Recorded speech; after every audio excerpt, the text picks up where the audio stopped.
फरीदाबाद के गांव नरहवाली में 6 महीने पहले लापता हुए युवक को पुलिस ने मृत तो घोषित कर दिया, लेकिन अभी तक उसकी डेड बॉडी परिजनों को नहीं मिली है। इतना ही नहीं, गांव के ही कुछ दबंग आरोपी अभी भी खुले में ही घूम रहे हैं और आए दिन परिवार को धमकी दे रहे हैं। मृतक सागर के पिता की माने तो सागर आज से 6 महीने पहले उत्तर प्रदेश गया था, लेकिन अगले दिन उनके पास सूचना आई कि उसकी मौत हो चुकी है। उन्होंने मौके पर जाकर देखा तो केवल बाइक ही वहां पर मिली। डेड बॉडी का अभी तक कोई पता नहीं है। इस मामले में कुछ आरोपियों को उत्तर प्रदेश पुलिस ने गिरफ्तार कर जेल भेज दिया, तो वहीं मृतक के परिवार के लोग उत्तर प्रदेश पुलिस पर आरोप लगा रहे हैं कि उत्तर प्रदेश पुलिस ने अभी तक बाकी बचे आरोपियों को गिरफ्तार नहीं किया है और पैसे खाकर मामला रफा दफा करने में लगे हुए हैं। वहीं विनोद भाटी, जिस पर इस हत्या को 25 लाख रुपए में अंजाम देने का आरोप है, उसका कहना है कि उसका इस मामले से कोई लेना देना नहीं है। बेवजह उस पर आरोप लगाए जा रहे हैं। पहले भी ये लोग उस पर आरोप लगाते रहे हैं।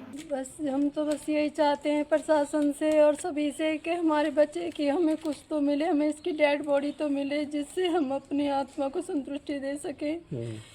और हम नेता लोगों से, योगी जी से, मुख्यालय में सब जगह हम 4 पोत में एप्लीकेशन लगा के आई हूँ, लेकिन कुछ अभी तक समाधान नहीं हुआ।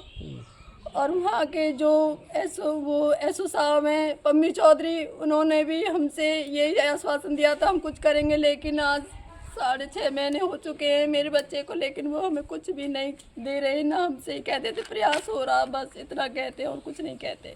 गांव के ही लोग अभी भी लग रहा है धमकियां दे रहे हैं, डरा रहे हैं। हाँ, अब भी मेरे 3 बच्चों को मारने के लिए डोलते हैं और कहते हैं इनको बाहर निकलेंगे जब इनको जान से मार देंगे। मैं अपने बच्चों को अपने घर में ही कब तक बिठा के रखूंगी? हम गरीब आदमी, हम क्या खाएंगे? हम घर में बैठे रहेंगे तो।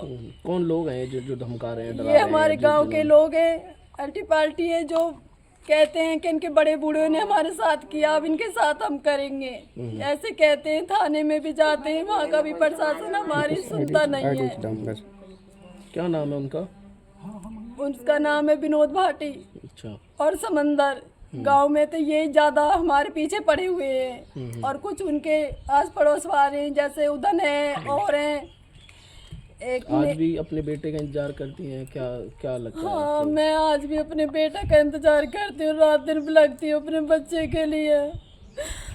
मेरे बच्चे ने बेदर्दी से मारा, धोखे से बुला के मारा है उसे। उसकी 23 साल उम्र थी।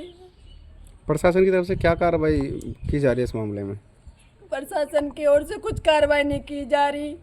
सलोक कुमार ये कहते थे प्रयास हो रहा, बस यही कहते थे। हम आईजी साहब ने भी यही कह देते हैं प्रयास हो रहा, प्रयास करते रहते, कुछ नहीं हुआ अब तक। 18/9/2023 को यहाँ से बुलंदशहर गया था अनुज के पास।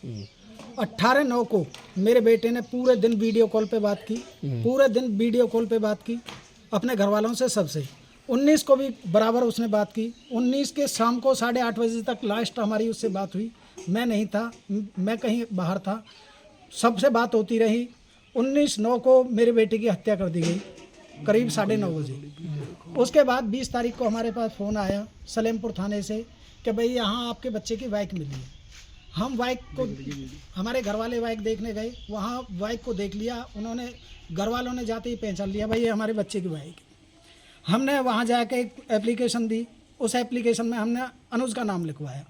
अनुज ने बताया कि भाई मेरे से गलती हो गई और मैंने सागर की हत्या पैसों के लालच में कर दी, और हत्या करवाने में धर्मेंद्र और विनोद का साथ हाथ है, और विनोद ने और धर्मेंद्र ने मेरे को हत्या की सुपारी दी। कितने की आप सुपारी? 25 लाख रुपए की सुपारी गई थी। किसने दी है ये विनोद भाटी ने दिए, नरहवली का जो पूर्व सरपंच है, उसी ने धर्मेंद्र को पैसे दिए पंकज के द्वारा, और पंकज ने अनुज को। पूरे मामले में कितने लोगों की गिरफ्तारी? ऐसा है, इसमें 7 लोगों की गिरफ्तारी हो चुकी है, जिसमें से 4 अभी भी बुलंदशहर जेल में बंद हैं और 3 बाहर हैं, और बाकी 2 की गिरफ्तारी बैलेंस है, जिन्होंने मेरे बेटे की सुपारी देकर हत्या। तो अभी तक इसमें जो है बेटे की बॉडी आप तक? आज मेरे बेटे को 19/9 के बाद 6.25 महीने का टाइम हो गया है, मुझे आज तक ना प्रशासन बॉडी दे पाया है और ना ही कोई सबूत दे पाया है, ना आरोपी की पूरी गिरफ्तारी कर पाया है। अभी भी धमकियां मिल रही हैं। आज भी हमको धमकियां मिलती हैं कि हमारा कुछ नहीं बिगाड़ पाओगे,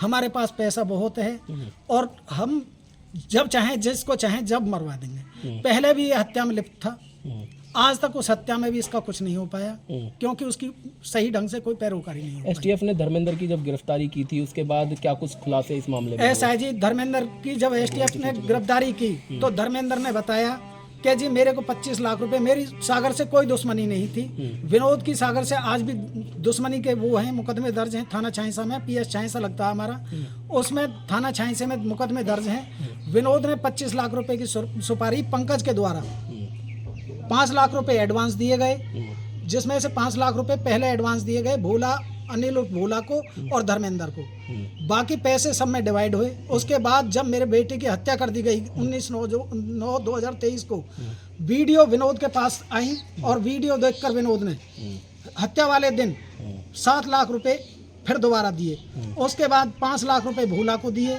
उसके बाद प्रशासन को वहाँ का चढ़ावा चढ़ाया। आज तक मेरे बेटे की डेड बॉडी नहीं मिल पाई, आज भी हम दर दर की ठोकरें खा रहे हैं। बस हम तो प्रशासन से यही चाहते हैं और आप उच्च वो हो पत्रकार, हम भी आपसे यही हाथ जोड़कर विनती करते हैं कि भाई हमारे बच्चे की हमें डेड बॉडी दे दीजिए ताकि हमें संतुष्टि मिल पाए कि भाई हमारे बच्चा इस दुनिया में नहीं है, उसकी हम क्रियाक्रम कर पाए। कौन लोग हैं ये जो रसूखदार हैं जो जिन पे आप इतने बड़े आरोप लगा रहे हैं और आखिर क्यों अब तक जो है पुलिस इनको नहीं गिरफ्तार कर पाई? ऐसा है जी, यहाँ से जो सांसद जी हैं उनका पूरा सहयोग है। अब जब राजनीतिक दबाव होता है तो राजनीतिक दबाव के सामने हम एक कमज़ोर आदमी हैं, कमज़ोर गरीब आदमी हैं, हमारे पास ना तो पैसा है, हम तो अपनी भागदौड़ ही कर पा रहे हैं। जहाँ आप जैसे लोग हमें बता देते हैं, आपके माध्यम से हम तो वहीं चलने का साहस कर लेते हैं। कौन है ये विनोद भाटी जी जिन ये पर आप विनोद आरोप भाटी लगाए? पूर्व सरपंच है, गांव नरहावली का है। आज की डेट में ये कहता है कि मैं 125 से 150 करोड़ का मालिक हूँ।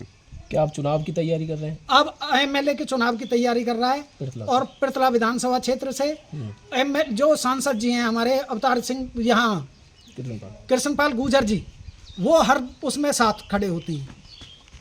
ठीक है, सारे सबूत होने के बाद मीडिया पे पहले भी हमने निकलवा चुके हैं, उसके बाद भी उसके साथ खड़े होते हैं। बताओ, एक गरीब आदमी का तो रहना ही मुश्किल और दुश्वार हो रहा है।